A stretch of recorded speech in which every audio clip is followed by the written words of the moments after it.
Okay, just a couple more things about the Full House thing here. I remember that Jesse on Full House, his real name is actually Hermes Casopoulos and not Jesse Casopoulos.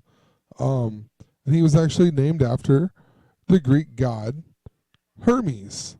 But that's really interesting because that's what a whole bunch of Freemasons and whatnot worship. And Hermes is also identified with the Roman god Mercury.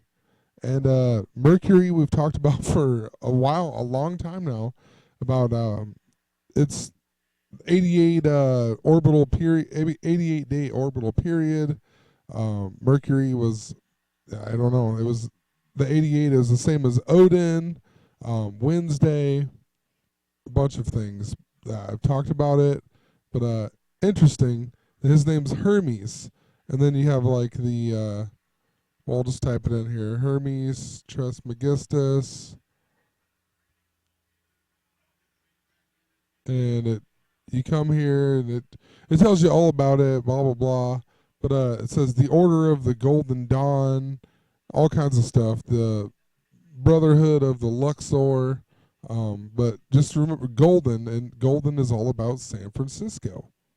So anyway, in the comments, somebody had told me about Golden Boy, a statue at the Manitoba Legislative Building, and I mean I've never heard of this before, but the Golden Boy is actually a statue of Hermes, and it even shows you here at the Manitoba Legislative Building.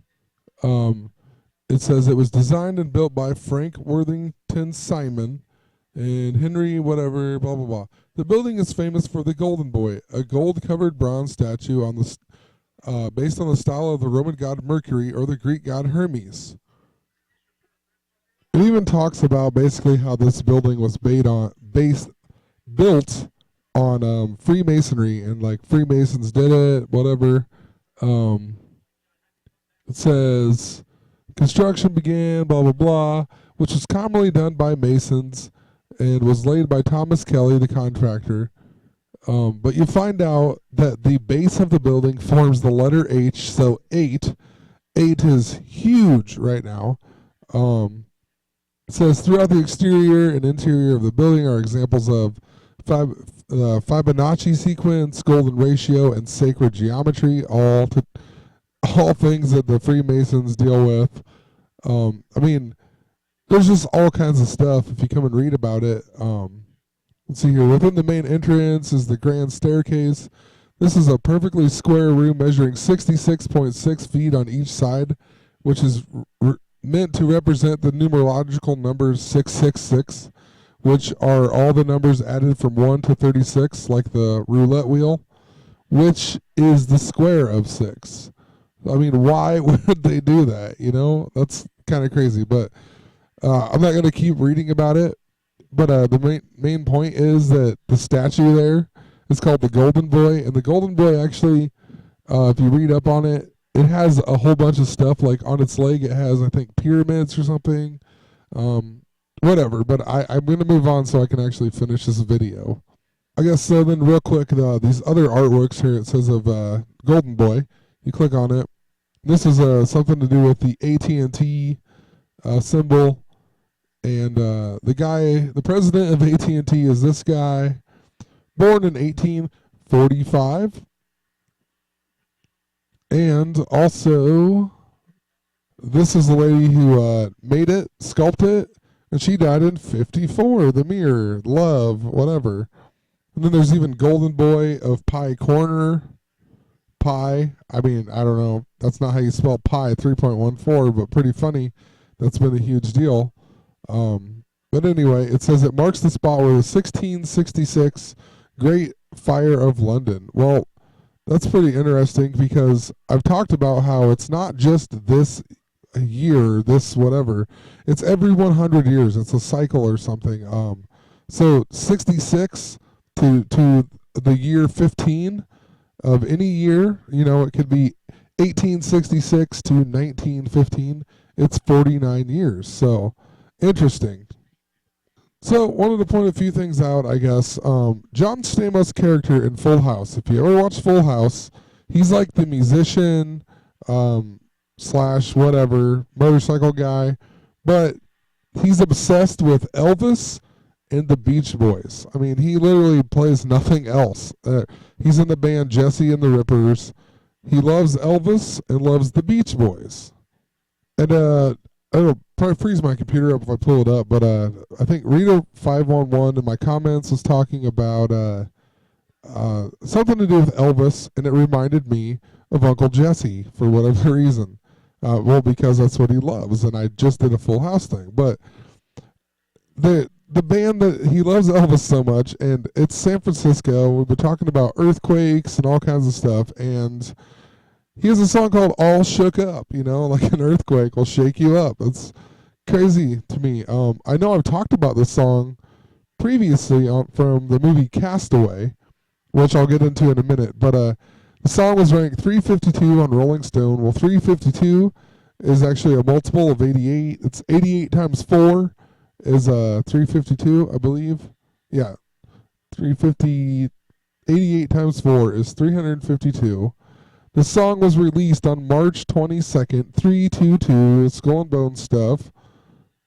But it gets so much better here. It says on January 12th, 1957, Presley recorded the song at Radio Recorders in Hollywood. A few other people actually recorded this song as well before him, but he recorded it on January 12th, 112. How many times have I talked about 112? 11, 2, 22, whatever. But it says the duet vocal on the record is by the Jordanaires' first tenor, Gordon Stoker. The Jordanaires? Are you joking me? I've been talking about how there's something connected. It's all with Michael Jordan. And this song has a vocal duet with this guy from the Jordanaires. Like Air Jordan, that's Michael Jordan's nickname. The Jordanaires. Give me a break. Also, when I think of air, I think of the word error, like when you take over the kingdom, you're the new heir of the kingdom. Michael Jordan is the Bulls god. So that's kind of scary when you think about it, but I just wanted to point that out, I guess. And then his nickname is Air Jordan. But the Jordan Air, or Jordanaires here, if you read down here, it talks about how they formed a band and they were actually all brothers and they became ministers. And people thought they were named after the Jordan River later on, but they were actually named something completely different to begin with. And then they changed the name to the Jordanaires, and then it says this starting lineup lasted until 1949. So they had to put that in there that when they first became the Jordanaires, it lasted until 1949, and then they started switching up the members. Then it says the lineup changed again in 1954. I mean, like, why? Crazy. Why is that even written in there? 49, 54. But the guy who sung on that song was Gordon Stoker, and look when he died, age 88, almost on the 88th day of the year. I mean, I guess that's just an assumption, because it's 86th day, but I don't know, it just sticks out to me because it's so close to the 88th day of the year. But he dies at age 88. We've talked about that for how long? It's just almost sick. That's how bad it is. It's just crazy to me. So the song I'm All Shook Up, it says, within 3 weeks it had knocked Perry Como's Round and Round off the top spot. And it stayed there for 8 consecutive weeks. So you got an 8 in there. Let's check out Perry Como. Perry Como died age 88. What a coincidence. And this song reminded me of the movie Castaway, because in the movie Castaway with Tom Hanks, well, for one, they lose the plane over Malaysia, and it's FedEx 88 plane, all kinds of stuff. I've talked about it before, but they play a bunch of Elvis songs throughout this movie. Well, let me pull it up here. And so anyway, the movie stars Tom Hanks, and I thought, I bet you Tom Hanks is probably from San Francisco. And I clicked on Tom Hanks, and Wouldn't you know? Um, he was actually born in Concord, California. And Concord, California is in the East Bay of San Francisco. I mean, it makes you sad because Tom Hanks, I actually like almost every one of his movies, but this dude is in so much stuff. The Da Vinci Code, you know, he has to know. I mean, he was in Captain Phillips and Saving Mr. Banks in the same year. Captain, remember when Philip Banks from the Fresh Prince of Bel Air died, and then he was in a movie, Captain Phillips, and then Saving Mr. Banks, and they're in the same year. I mean, I don't know. That's just kind of strange. Don't even hate him, but it just like I love Forrest Gump, probably one of my favorite movies.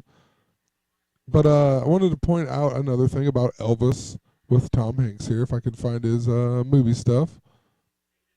So I guess maybe Tom Hanks is just a huge Elvis fan or whatever, but still interesting because I think that movie Castaway, for some reason, I'm just convinced that movie has some huge subliminal stuff. But Tom Hanks is in a movie called Elvis Has Left the Building, and he even has a cameo appearance as one of the dead Elvis impersonators.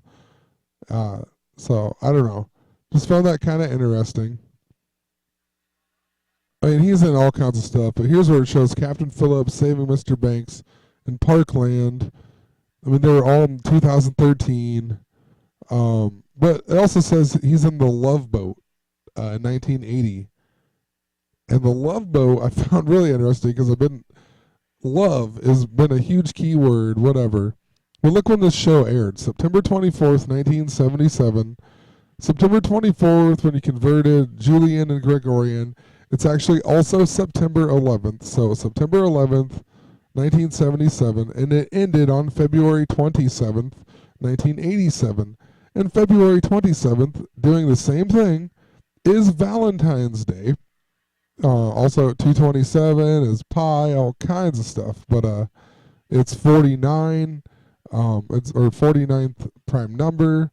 There's all kinds of things. I didn't even really look that much into it. I just read the very beginning there, and I mean, that's enough to tell you need to look more into it. But just running out of the 15 minutes, and my computer isn't working right. So anyway, I'm gonna move on, and I want to show you another song by the Beach Boys called "Good Vibrations." So remember, Uncle Jesse was obsessed with the Beach Boys and also Elvis, and the Beach Boys have a song called "Good Vibrations" that actually came out in 1966. So that on October 10th, that will be 49 years ago.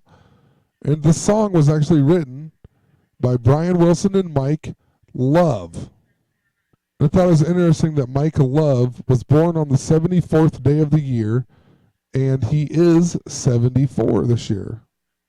So then if you go back to John Stamos here, the guy who plays Uncle Jesse, it says he's actually performed in concert with the Beach Boys dating back to 1985, playing the drums. He's even in their 1988 video, Kokomo, which he played the conga drums and steel drums.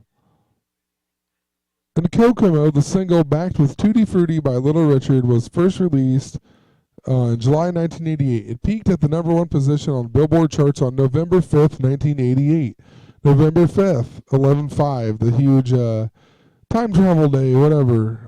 Anyway, it knocked out A Groovy Kind of Love by Phil Collins. And then it says the Beach Boys' first number one hit in the United States since Good Vibrations, what I just talked about. So it was their second number one hit since Good Vibrations 49 years ago, making it the longest time span between two number one hits in America for a band. 22 years. 22 has been huge. And running out of time, but interestingly enough, even on TV tonight, they talked about Steph Curry, and his nickname is the Golden Boy. Like, interesting. I mean, it's San Francisco or Oakland, whatever, but he's the Golden Boy, and I've talked about him in Golden State. So, I mean, I just don't see how they're going to lose this year. It's all about San Francisco and them. So, who knows though? They might change it up. Anyway, just ending it right there. So have a great night.